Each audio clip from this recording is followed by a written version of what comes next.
It was the dawn of May 29th, 1453. The walls of Constantinople, once thought indestructible, shook under the thunder of Ottoman cannons. Smoke, screams, and the echo of prayer filled the morning air as the last emperor of Byzantium, Constantine XI Palaiologos, put on his crimson armor and prepared to die with his city.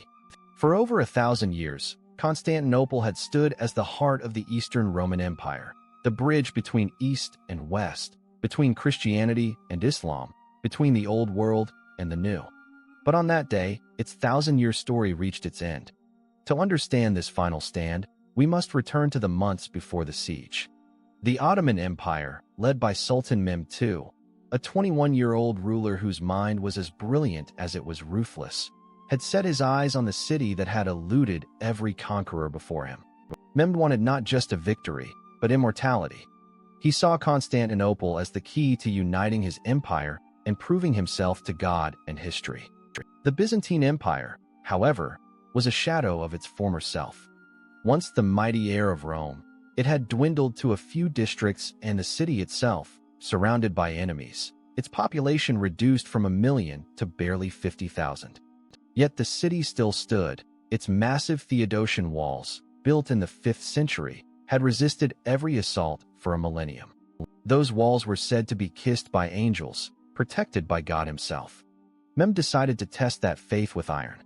In April 1453, his army, estimated at more than 80,000 soldiers, including elite janissaries, engineers, and artillerymen, surrounded Constantinople by land and sea.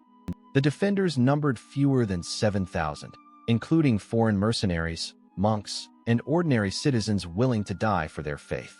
Emperor Constantine XI stood among them, calm, brave, and defiant. The Ottomans built the largest cannon the world had ever seen, a monstrous bronze gun known as the Basilica, capable of hurling 600-pound stones over a mile. Day and night, it roared like thunder against the walls. The sound carried across the Bosporus, shaking windows in villages miles away. Inside the city, people prayed, wept, and repaired the crumbling defenses with wood, sandbags, and faith. Mehmed's navy, nearly 150 ships strong, blockaded the Golden Horn, but the Byzantines used a massive iron chain across the harbor to keep them out. It seemed, for a moment, the city might hold.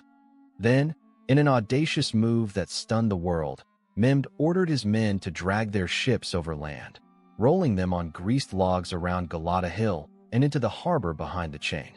The defenders woke to see Ottoman ships floating where they should have been safe. The city gasped. Constantinople was surrounded completely by water, by land, and by fate.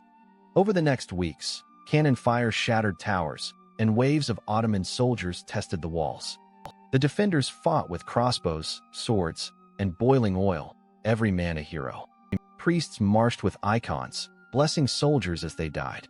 Women and children carried stones and arrows. It was not just a battle, it was the end of a civilization. On the night of May 28th, both sides prayed. In the Ottoman camp, imams recited verses of victory. In the city, churches filled with the chants of mourning. The Greeks, Latins, and Venetians, enemies in life, stood together in death. As midnight passed, the emperor rode through the streets one last time, asking forgiveness from his people. "We have fought for faith, for our homeland, for our emperor," one chronicler wrote, "and now we fight for heaven itself." At dawn, Mehmed unleashed his final assault. Drums pounded, horns roared, and tens of thousands advanced. The first waves fell under arrows and stones, but they kept coming. The second wave, Anatolian infantry, broke sections of the wall. The third wave, the janissaries, entered through a small breach near the Kirkoporta gate. Emperor Constantine fought among his men, sword in hand, shouting, "The city is lost, but I live." Then he vanished into the melee, never seen again. By noon, the banner of the crescent moon flew above Hagia Sophia. Inside the grand church, thousands of refugees knelt in prayer as Ottoman soldiers burst through the doors.